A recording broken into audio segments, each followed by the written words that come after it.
Hello दोस्तों, नमस्कार, आदाब, सत श्री अकाल।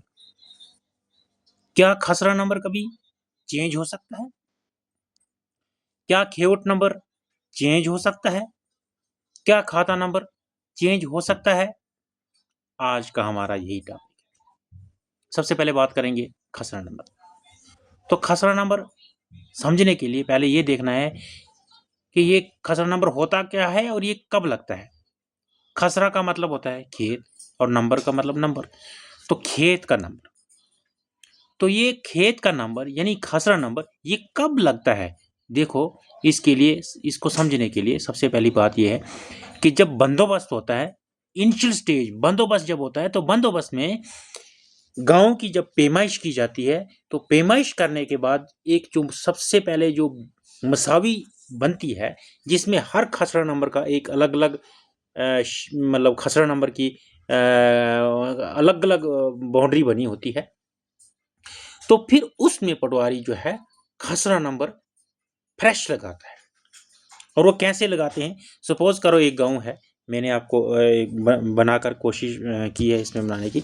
जैसे ये एक गांव है जिसकी ये मसावी है, और जिसका ये नॉर्थ है, ये साउथ है, ये ईस्ट है, ये वेस्ट है। ये इसकी बाउंड्री है, और ये जो इसमें ये पैमाइश के बाद ये खसरा नंबर बने हुए हैं। अब पटवारी इसमें खसरा नंबर कैसे लगाता है, ये सबसे पहले समझने के लिए, जो गांव का नॉर्थ साइड है, नॉर्थ और वेस्ट साइड में जो कोना होता है, नॉर्थ और वेस्ट साइड, यानी ये इसका नॉर्थ है, ये इसका वेस्ट है, इसका जो ये कोना है, यहां से नंबरिंग स्टार्ट की जाती है। यानी एक नंबर जो है वो नॉर्थ वेस्ट साइड का जो कोना है वहां से एक नंबर लगता है। फिर जैसे इसको एक नंबर लग गया, फिर क्या होता है कि उसके साथ वाले नंबर को दो लगेगा, फिर उसके साथ वाले नंबर को तीन लगेगा, और ये जो नंबरिंग है ये यहां से स्टार्ट होकर इसको ऐसे ऐसे ऐसे ऊपर नीचे करके, और ये लास्ट में फिर साउथ ईस्ट कोने में खत्म करना होता है। साउथ ईस्ट कोना जो है वहां पर आपका लास्ट नंबर लगता है। तो जैसे ये एक विलेज की मैंने जैसे मसावी बनाई है एक, तो यहां से एक नंबर शुरू हो गया जो कि आपका नॉर्थ वेस्ट कॉर्नर था, वहां से एक नंबर लगा, और फिर लास्ट में जाकर आपका यहां पर ये जो नंबर लगा वो है आपका साउथ ईस्ट। तो साउथ ईस्ट नंबर में कोने में जाकर आपकी नंबरिंग खत्म हो जाती है। तो कहने का मतलब जो है कि खसरा नंबर जो है वो सेटलमेंट के टाइम बनता है, और तब से लेकर जब तक नया सेटलमेंट नहीं हुआ आपका खसरा नंबर चेंज नहीं होता है। अब करेंगे हम बात खेवट नंबर की। तो क्या खेवट नंबर चेंज होता है? तो खेवट नंबर, हाँ, खेवट नंबर और खाता नंबर जो है एक जमाबंदी बनने के बाद दूसरी जमाबंदी के लिए चेंज हो सकता है। वो डिपेंड करता है कि वो उस खेवट के रकबे के हिसाब से डिपेंड करता है। देखो, जब भी जमाबंदी लिखी जाती है तो उसमें एक रदीफ में उसको लिखा जाता है। सबसे पहले देखा जाता है उस गांव में कौमें कितनी हैं, कास्टें कितनी हैं। जैसे वहाँ पर ब्राह्मण हैं, राजपूत हैं, फिर गद्दी हैं, या फिर दूसरी कम्युनिटी में मलक हैं, लावे हैं, या जरगर हैं, या जो भी कौमें हैं। तो उनका सबसे पहले रकबा कैलकुलेट किया जाता है कौम वाइज। सबसे पहले तो कम्युनिटी वाइज किया जाता है कि हिंदू कम्युनिटी में टोटल रकबा कितना है, फिर मुस्लिम कम्युनिटी में टोटल रकबा कितना है, फिर उन जो कम्युनिटी है उनके अंदर जो कास्टें हैं उसमें देखा जाता है कि सबसे ज़्यादा किस कास्ट का रकबा जो है वो है। फिर उस कास्ट की जो खेवटे हैं उनको सबसे पहले लाया जाता है। फिर उस कास्ट में भी अंदर से देखा जाता है कि सबसे ज्यादा रकबा किस खेवट का है। जो सबसे ज्यादा रकबे वाली खेवट होगी उसको एक नंबर दिया जाएगा। फिर उसके बाद जो उससे छोटी होगी दो नंबर दिया जाएगा, फिर तीन नंबर दिया जाएगा, फिर चार नंबर दिया जाएगा। ऐसे ऐसे ये खेवटें बनती हैं। अब खेवटों के अंदर खाते का भी यही हिसाब होता है। सबसे पहले हिस्सेदार जो होते हैं वो लिखे जाते हैं, और उसमें भी देखा जाता है सबसे ज्यादा किस हिस्सेदार का रकबा है उसको एक खाता नंबर लगता है।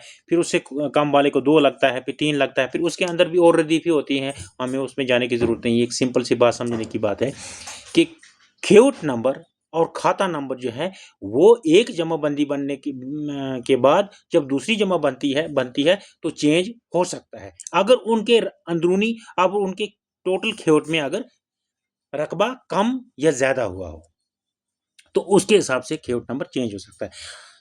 लेकिन खसरा नंबर जो है सिर्फ सेटलमेंट के टाइम बनता है, उसके बाद उसमें कोई चेंजेस नहीं आते हैं। अलबत्ता पार्टीशन के हिसाब से उसमें बटा नंबर और मिन नंबर बनते हैं, जिसके लिए थोड़ा सी समझने की कोशिश करेंगे। बटा नंबर कब बनता है और मिन नंबर कब लगता है। सपोज करो एक खसरा नंबर हमारे पास 5 है, 5 खसरा नंबर है।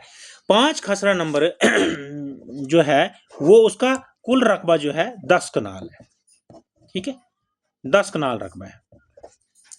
अब इस 5 कनाल 10 कनाल का रकबा जो है खसरा नंबर 5 का, इसका कोई मालिक है, समझ लो अलफदीन। अलफदीन जो है इसका मालिक है। इसने क्या किया, इस 10 कनाल में से 3 कनाल रकबे की सेल डीड कर दी, सेल डीड कर दी और वो उसने बेचा किसी भक्तराम को, भक्तराम को इसने बेचा। भक्तराम वल्दे ज्योतिराम, इसको इसने ये रकबा भेज दिया। अब 5 नंबर खसरा जो था, खसरा नंबर 5 जो था, अब उसके 2 पार्ट बन गए। एक 10 कनाल टोटल था, 10 कनाल में से 3 कनाल में उसने सेल डीड कर दी, अब बचा उसके पास 7 कनाल। तो ये जो है इस खसरा नंबर की परमानेंट पार्टीशन हो गई। परमानेंट पार्टीशन जब हो जाती है तो फिर लगता है बटा नंबर। और अगर टेम्परेरी पार्टीशन हो जाती है, जैसे भाइयों का नंबर था एक ही, 10 नंबर खसरा था, 10 खसरा नंबर में 3 भाई थे, तीनों भाइयों ने आपस में अलग अलग तकसीम कर दी टेम्परेरी, लेकिन टेम्परेरी पार्टीशन कर दी तो उसमें मिन नंबर लगेगा। 10 मिन एक भाई का, 10 मिन दूसरे भाई का, 10 मिन तीसरे भाई का। लेकिन जब परमानेंट पार्टीशन हो जाती है, बाज़ा तो उसके लिए एक तितमा भी कटता है, तो उस वक्त जो है बटा नंबर लगता है। अब बटा नंबर कैसे लगता है, सपोज करो यही गांव जो मैंने अभी बनाया था, इसमें टोटल खसरा नंबर मैंने दिखाए हैं 23, यानी लास्ट खसरा नंबर जो है इसका 23 है। अब क्या हुआ, खसरा नंबर 5 की डिवीजन हो गई, 5 नंबर खसरा परमानेंटली डिवाइड हो गया 2 खसरा नंबर्स में। अब इसके बटा नंबर कैसे बनते हैं वो बताता हूँ। लास्ट नंबर हमारे पास क्या है, 23 है। अब 5 खसरा नंबर को डिवाइड, उसका जो बटा नंबर है वो कैसे बनेगा। अब 23 के बाद क्या आता है, 24 और फिर क्या आता है 25। मतलब हमारे 2 नंबर बन गए, तो 24 और 25। इसको अब 5 नंबर खसरा को हमने बटा नंबर में कैसे लिखना है, एक खसरा इसमें आएगा 24/5 और दूसरा आएगा 25/5, यानी 24/5 एक खसरा नंबर बन गया, बटा नंबर बन गया, और 25/5 दूसरा खसरा नंबर बन गया। यानी कि जो इसका डिनोमिनेटर है वो खसरा नंबर 5 वो तो सेम रहा, सिर्फ ऊपर से हमने नंबरिंग लगा दी 24 और 25, ठीक है। तो इस तरह से बटा नंबर जो है वो बनता है, यानी 24/5 एक बटा नंबर बन गया और 25/5 जो है वो और बटा नंबर बन गया। तो जब बटा नंबर बनता है तो लास्ट नंबर उस विलेज का जो देखा जाता है उसके आगे वाला लिखा जाता है न्यूमिनेटर में, और डिनोमिनेटर में लिखा जाता है वो खसरा नंबर जिसकी डिवीजन होती है।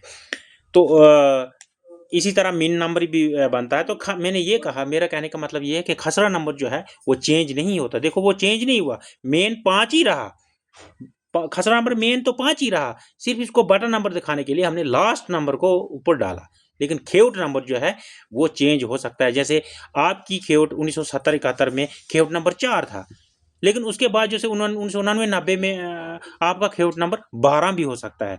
तो यानी 4 से 12 बन गया, वो चेंज हो सकता है। लेकिन खसरा नंबर जो है सेटलमेंट में ही चेंज होते हैं। एक सेटलमेंट के बाद जब तक दूसरा सेटलमेंट नहीं होता है तो खसरा नंबर चेंज नहीं होते हैं।